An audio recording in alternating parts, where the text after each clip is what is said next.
So, good morning, everyone. My name is Małgorzata Myśliwiec. I'm the project manager of Transform for Europe at the University of Silesia. Welcome to Katowice. It's fantastic to see all you here. And we are starting today with the first opening lecture. But before we will give the floor to Professor Robert Rajczyk, I would like to give the microphone to our Vice Rector for Domestic and International Cooperation, Professor Tomasz Pietrzykowski. Thank you. Thank you. Good morning, everyone. My name is Tomasz Pietrzykowski. I'm representing the authorities of the University of Silesia, and I'm here to say, first of all, welcome to the University of Silesia, welcome to Katowice, welcome to Transform for Europe Alliance, and above all, welcome to Transform for Europe Week 2024.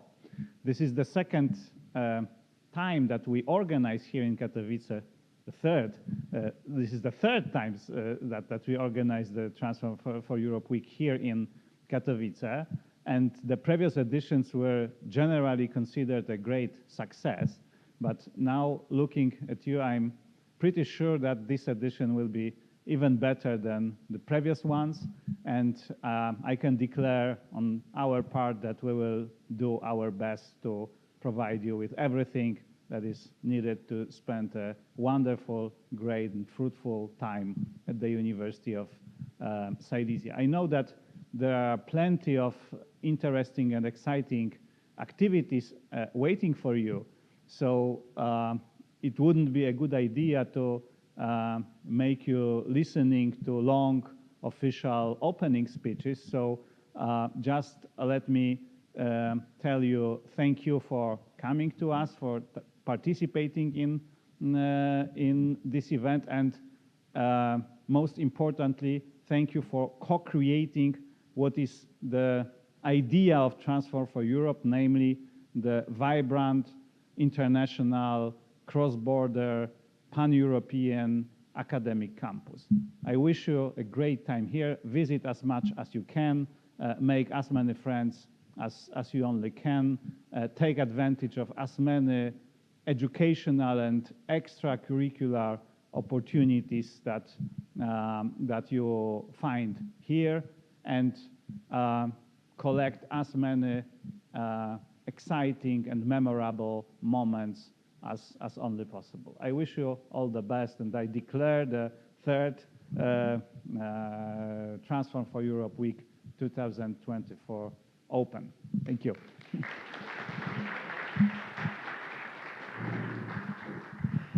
Thank you very much, Rector. So officially we are in. So I would like to wish you also a very good time in Katowice.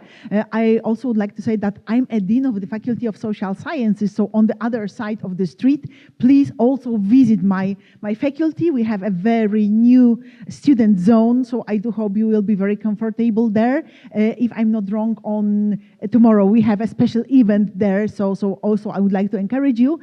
And in the moment, the opening lecture, but also please remember that today at 6 p.m. we have the opening party, so also a very important moment of the week.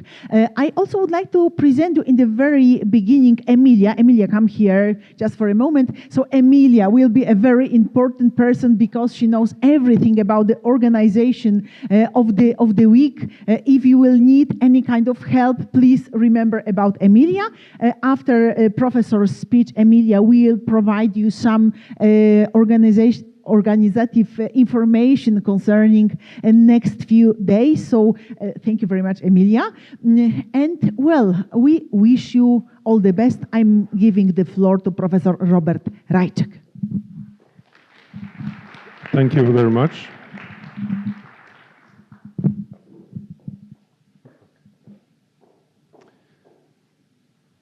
Hello, everyone. Nice to see you in Katowice, one of the most interesting and innovating city in our country. But having prepared for today's speech, I have realized that for the first time believe me or not, for the first time in my whole academic career, I'm not a last speaker before lunch. So today I'm the first speaker just after breakfast, but I will do my best not to boring you too much. Let's start with the very beginning and with the communication. There are over 7,000 languages, different languages spoken in the world. One-third of these are spoken in Asia, over 200 spoken in Europe. In 60 countries, English has official status of official language. Why am I talking about this? Because I would like to answer during this lecture, answer the question, what kind of communication do we need? If we need communication simple, trustworthy, so it must be done in lingua franca, in global language. There were some attempts to create such languages, artificial languages. One of them is called Esperanto and was created by Polish Ludwig Zamenhof.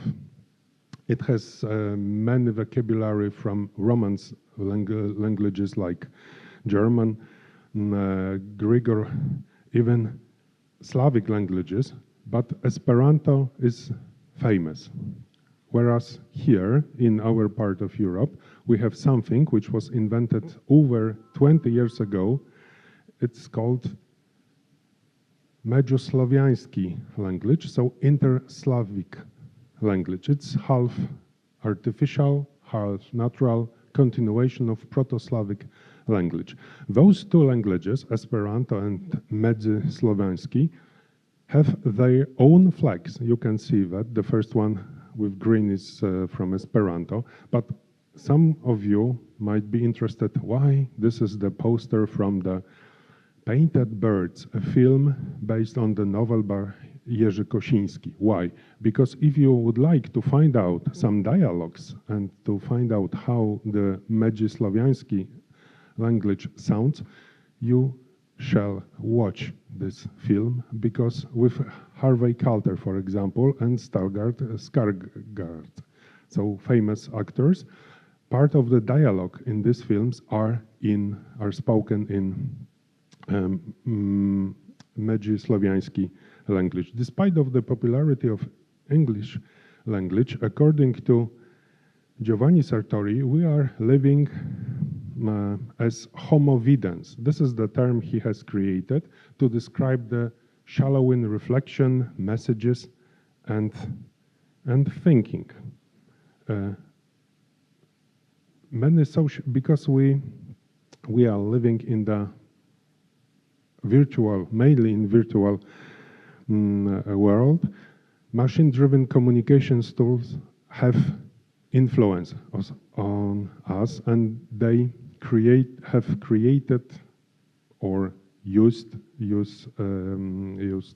three different processes: persuasion, suggestion, and manipulation. That's why we are all, despite your declarations, we are all living in filter bubbles and echo chambers. What does it mean? Many social media algorithms expose users to information which reinforces their pre-existing biases and beliefs. As a result, these biases and beliefs are not changed very often. So narrowing the opinion, polarization of the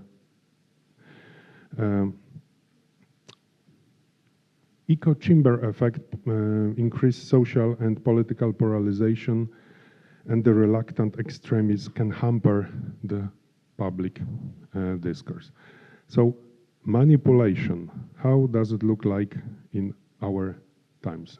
One of this example is called scandalization. It means deliberate, consistent, and often exaggerate, emphasizing certain facts in the presented information using stylistic, photographic, and other techniques. How it looks like in real life. Horrors, label, association with crimes, speculation around the worst case scenario, disaster colleges, accumulation of offenses, or visual exaggeration. Okay, this is the theory. How it looks in the practice? Oh, it has looked in the practice. The famous example of scandalization is the radio program, radio broadcasting called War of the Worlds. It's based on the true novel. It was in previous century, but it is the most famous example of scandalization. It has caused the mass panic. Frankly speaking, this panic was not a massive one, but it was a bit of panic. Nowadays, the possibility of checking the sources and checking the information is much more easier than in previous era when the radio was the most popular mean of communication. But if you visited New Jersey, you can find out the monument dedicated to this famous, the most famous radio broadcasting in the world. I have said that we are living in the virtual world. Mainly, we are living in the virtual world. We are making our friends learning and so on in the virtual world. So find out what kind of manipulations can we experience there. Trolling, for example. What is for? Just to shape the public discourse, to influence the public discourse, to persuade all the users or majority of users or even minority of users to change their mind, change their opinion. Trolling is to make a chaos, to make information interferences, just to fear.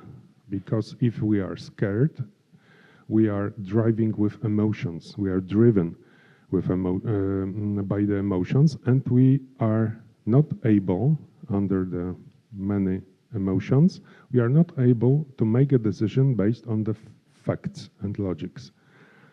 That's why trolling is very, very dangerous.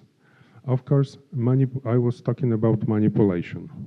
So you can find out something like this in the internet. This is the philosophy of the network manipulation. Not to talk everything, but to select information, to build a message around selected pieces of information, and in this way make a narrative, an effective narrative, to convince someone to buy or not to buy something. Which part of the beef would you like to have? Of course, 80% of beef, yeah, not 20% of fat, because it's not healthy. That's why we think that we are buying good quality, the food with good quality. Our life on the social media looks like this. This is the Plato's cave metaphor. We are living now in the social media in the world of the selected pieces of information on selective narratives describing our world, as in the first picture. In the social media, we can find out the apple, despite it's not entire apple. We are living, we are communicating, we are having classes, buying, making friendships, and so on in social media. No privacy. It's the symbol of mass communication being driven by social media. No privacy. So we are living in the global village. We can find out, we can check the information in a few seconds. Every one of us has its own mobile phone or tablets or computers or so on. So in a few seconds, we can check the source of information, find out the needed information, anything we can watch in a few seconds using our mobile device. But as a matter of fact, we are alone living with these devices. Find out the evolution of reading of news during the breakfast, or how we spend spare time nowadays, watching some streaming platforms, eating popcorn, and scrolling our screen in our devices, tablets, or of course, not every one of us does something like this. Not, we shall avoid generalization, especially in the science, but we must remember that this is the majority. This is the trend. This is something like a fashion to watch, to use different devices. As a matter of fact, in my opinion, we are in the prison. We are the slaves of our devices. We are together. We are living in a global village, but we are alone. That's why this situation is quite dangerous.